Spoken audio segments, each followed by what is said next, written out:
You ever have one of those moments where you know, deep down in your gut, that what you're about to do could end your career, could get you court-martialed, hell, could get you killed?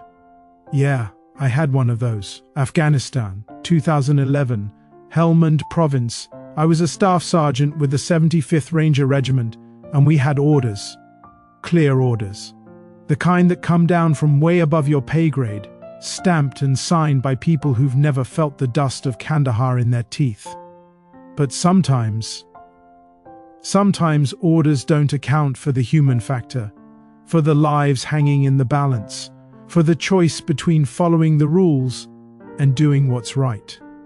This is the story of the mission that broke every rule in the book, the one that still keeps me up at night, not because of what we did, but because of what would have happened if we hadn't. My name's irrelevant now, but back then they called me Cross. And this is the mission that defined everything I thought I knew about being a soldier. Let me paint you a picture. September 2011. The heat in Helmand Province wasn't just hot, it was angry. The kind of heat that makes your skin feel like it's cooking inside your uniform, where the dust gets into everything, and I mean everything. Your boots, your weapon, your lungs. You're breathing that country whether you want to or not. We were operating out of Forward Operating Base Dwyer, running night raids and reconnaissance missions in the Gamsa district. Taliban activity was heavy. Every village could be friendly in the daytime and hostile by sundown. You learned real quick not to trust anything that seemed too quiet. Our team was tight, 8 of us. We'd been through Ranger School together, deployed twice to Iraq before Afghanistan.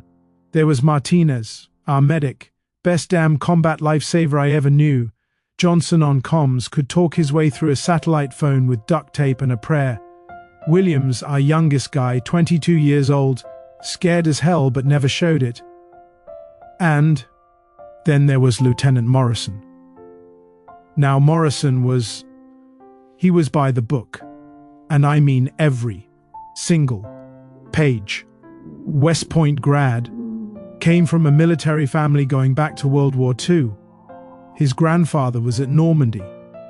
His father flew Hueys in Vietnam.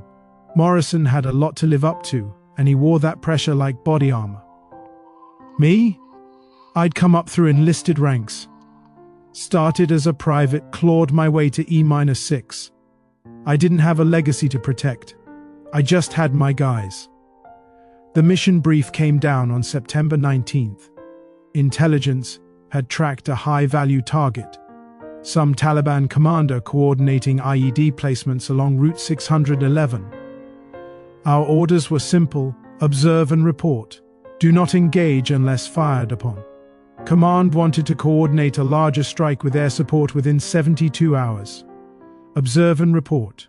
4 words that would haunt me for years. We rolled out at 0200 hours. 3 Humvees, blacked out, night vision, painting the world in shades of green. The target compound was 12 clicks northwest, tucked into a village called Laki. Population maybe 300. Farmers mostly, caught between us and the Taliban like everyone else in that godforsaken province. The drive was tense, always was. You're watching for fresh dirt on the road, sign of an IED, watching the roof lines for silhouettes, watching your buddy's face to make sure he's watching too. Nobody talked much, just the rumble of the engine and the occasional static burst from the radio. We set up our observation post on a ridge about 800 meters north of the compound. Good sight lines, decent cover. Martinez set up the spotting scope while Johnson got comms established with base. Morrison was on the satellite phone, confirming our position. And that's when we heard it. Gunfire. Not the sharp crack of AK-47s or the deep thump of a PKM. This was sporadic, chaotic, and then screaming, high-pitched, terrified. Williams lowered his rifle, looked at me. "Sarge, that's not combat fire." He was right. I'd heard enough firefights to know the difference. This wasn't a battle. This was an execution. Through the scope, we could see movement in the compound courtyard. Figures being dragged, someone on their knees. Even from 800 meters, you could feel the terror in the air. Morrison got off the phone, his face pale even in the darkness. Command says hold position. They're pushing up the timeline for the airstrike. 36 hours. 36 hours. I looked through the scope again, counted maybe 15, 20 people in that courtyard, hands bound. Some of them were small, too small. Lieutenant, I said, keeping my voice steady, those are civilians. We don't know that for certain, Sergeant. The hell we don't. I can see kids down there, Morrison. Kids. He didn't answer right away, just stared at that compound like it was a math problem he couldn't solve. Finally, he said, our orders are to observe and report. That's what we're doing. And when the airstrike comes in 36 hours, those people will be dead by then. You don't know that, but I did know. We all did. You don't tie people up in a courtyard in the middle of the night because you're planning to let them go. The Taliban had done this before. Accusation of collaboration, real or imagined, and entire families would disappear. Men, women, children. Didn't matter. Martinez crawled up beside me, looked through his own scope. I heard him mutter something in Spanish under his breath. A prayer, maybe. We can't just sit here, he whispered. Morrison overheard. We can, and we will. Those are our orders. Orders? I turned to face him. Sir, with all due respect, we took an oath to protect people. Those people down there are not our mission, Sergeant. Our mission is the HVT. Anything else is mission creep, and mission creep gets soldiers killed. He wasn't wrong, not technically, but he wasn't right either. I've thought about that moment 1,000 times since. What I could have said different. What I should have done. But the truth is, there wasn't time for perfect words or perfect plans. There was just a choice. Follow orders and watch innocents die. Or break every rule and maybe save them. The next 2 hours were the longest of my life. We watched through our scopes as more Taliban fighters showed up. Counted at least 20 hostiles, maybe more. They were armed, organized. This wasn't some random cell, this was coordinated. The civilians, I counted 23 of them, were forced to sit in rows, hands behind their heads. Every now and then, one of the fighters would walk down the line, rifle barrel pressed against someone's skull, playing a sick game, seeing who would flinch, who would cry. Williams had tears running down his face. Silent, but they were there.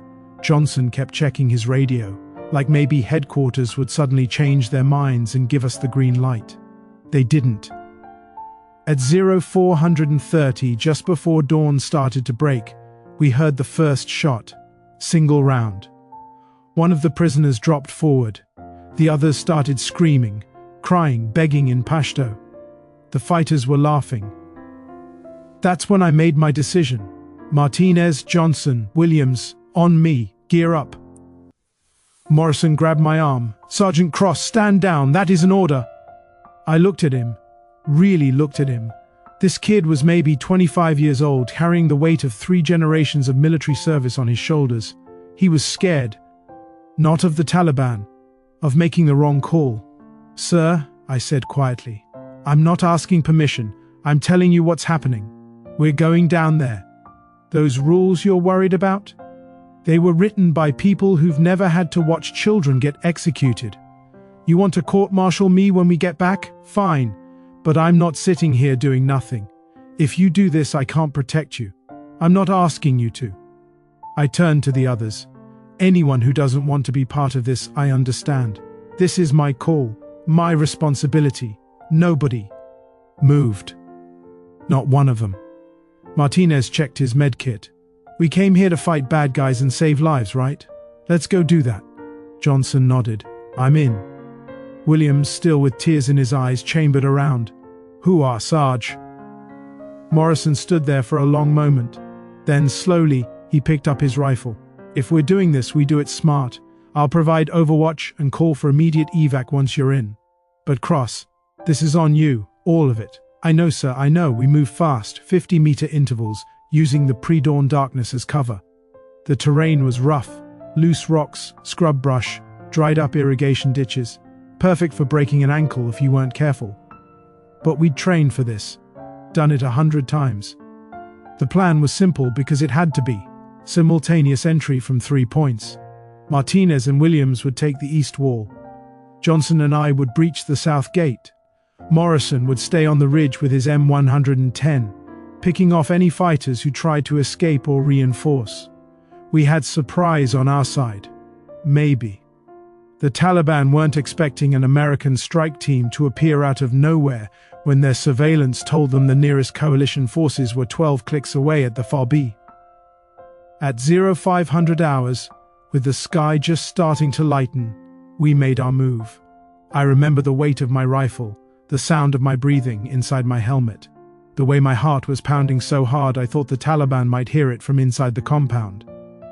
Johnson cut the lock on the south gate. Old rusted chain came apart easy. We slipped inside, moving along the wall, weapons up. The courtyard was maybe 30 meters across. Mud brick walls on 3 sides, open to the desert on the 4th. The prisoners were still sitting in rows. The fighters were gathered near a fire, drinking chai, laughing, like this was just another morning. Through my earpiece I heard Morrison's voice. "Cross, I count 18 hostiles in the courtyard. 3 more inside the main building. You're outnumbered 4 to 1. Copy that. Proceeding. Bad odds. But we'd faced worse." I signaled Martinez. Saw him and Williams emerge from the shadows on the opposite side.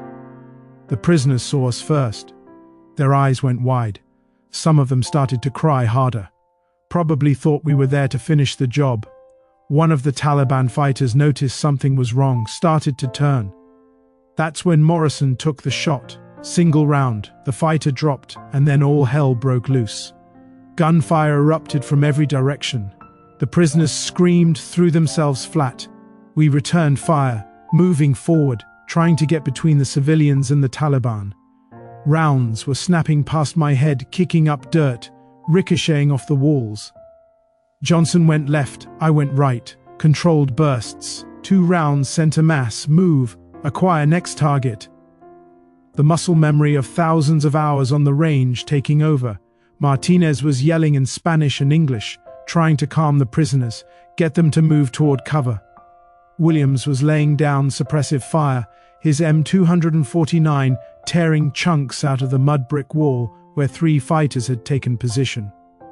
Morrison's voice crackled through the radio. More hostiles emerging from the building. I'm engaging. The fight lasted maybe 90 seconds, felt like hours. When the shooting stopped, the silence was deafening. My ears were ringing. Smoke and dust hung in the air. The smell of gunpowder and blood. 18 Taliban fighters down, 0 American casualties. But we weren't done yet. The prisoners were huddled against the far wall, terrified. Some of them were wounded, caught in the crossfire despite our best efforts.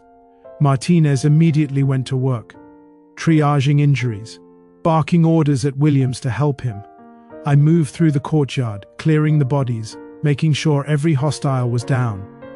That's when I saw her. A little girl, maybe 7 years old. Dark hair, brown eyes covered in dust. She was clutching a torn piece of fabric, looked like it might have been a doll once. She was staring at me with this expression I'll never forget.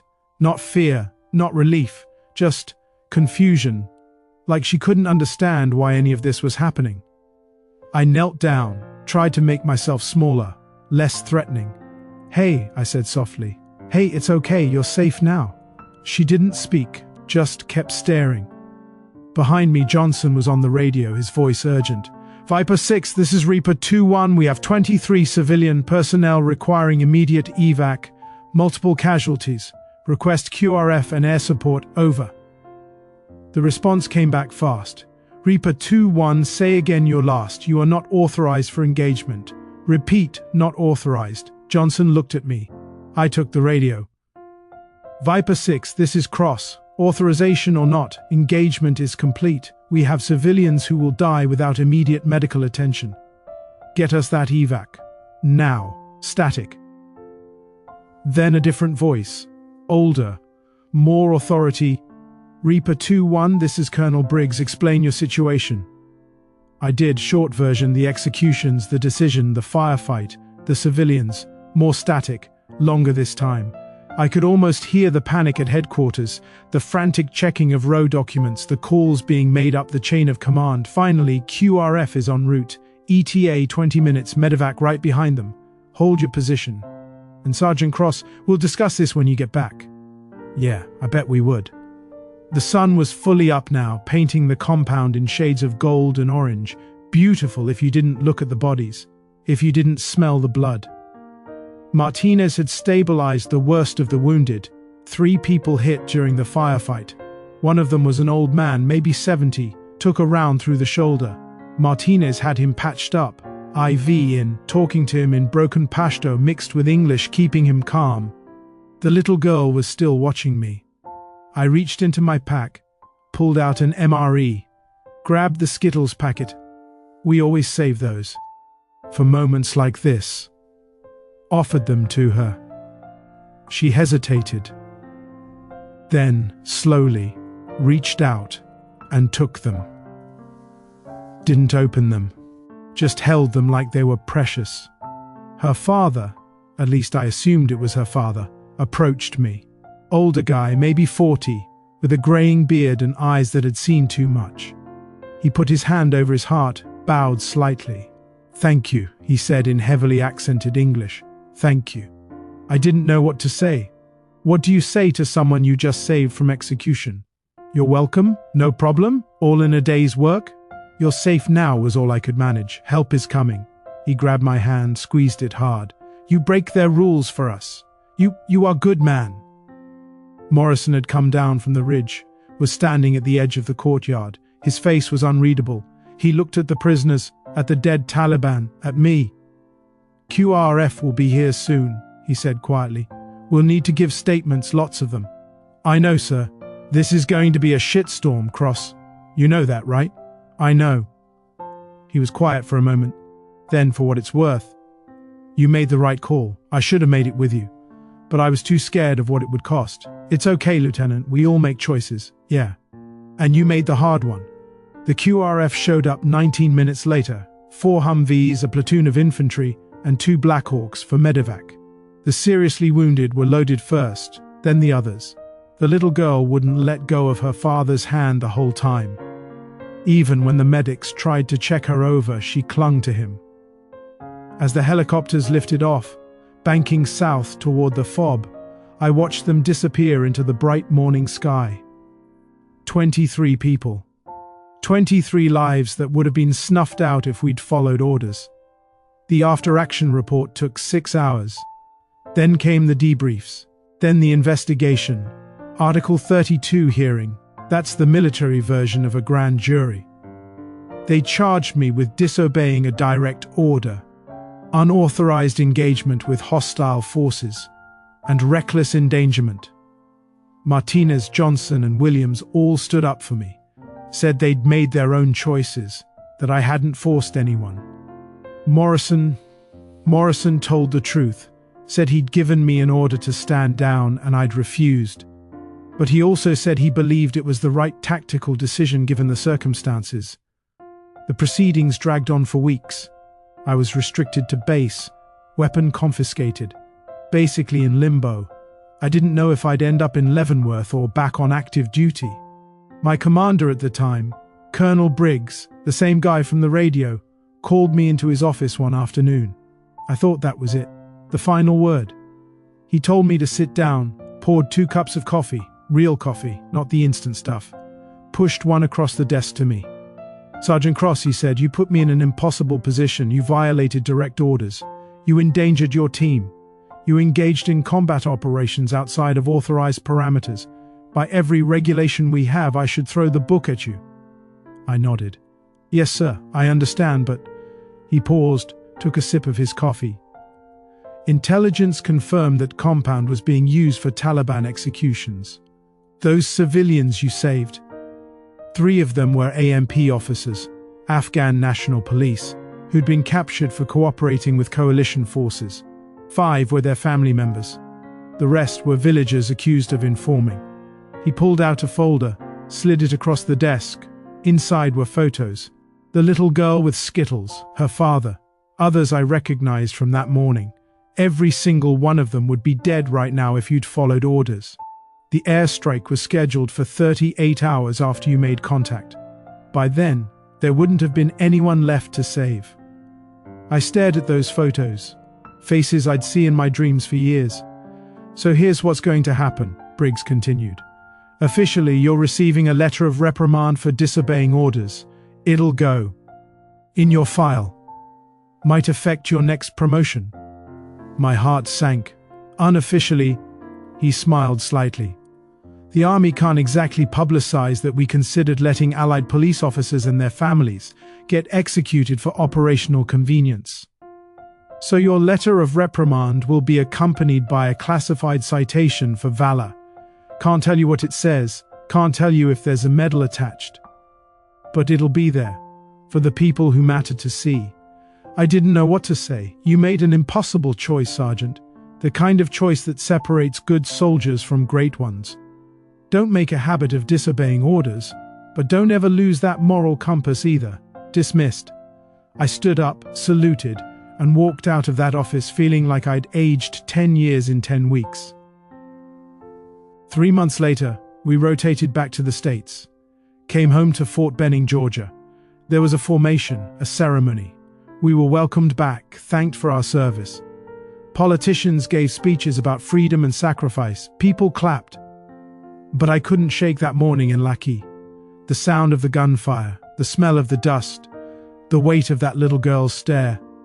I stayed in for another 4 years after that.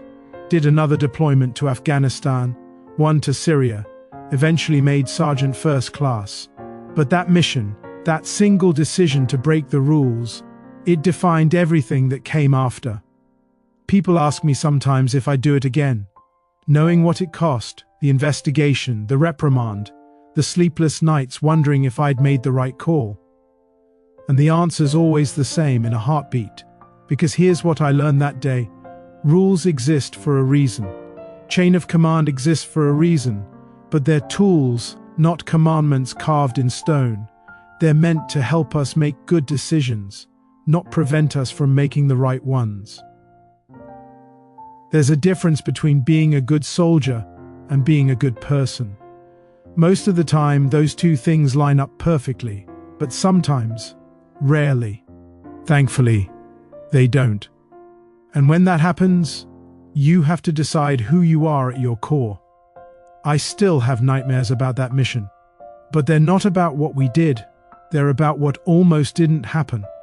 I dream about that little girl, except in the dream we never went down that ridge, we just watched, followed orders, and when the sun came up there was nothing left but bodies. I wake up in a cold sweat from those dreams, every time. A few years after I retired, I got a letter, no return address, just a postmark from somewhere in Virginia. Inside was a single photograph, that same little girl, except she's older now, maybe 13 or 14. She's wearing a school uniform, standing in front of a brick building. She's smiling, and in her hand, she's holding a pack of Skittles. On the back, someone had written in English, "She wanted you to know she made it. Thank you." I keep that photo in my wallet, right next to my discharge papers. The military gave me a lot, taught me discipline, leadership, brotherhood, gave me purpose when I was a directionless kid from nowhere, Ohio. I'm grateful for every second I wore that uniform. But that mission in Lackey, that taught me something the military couldn't.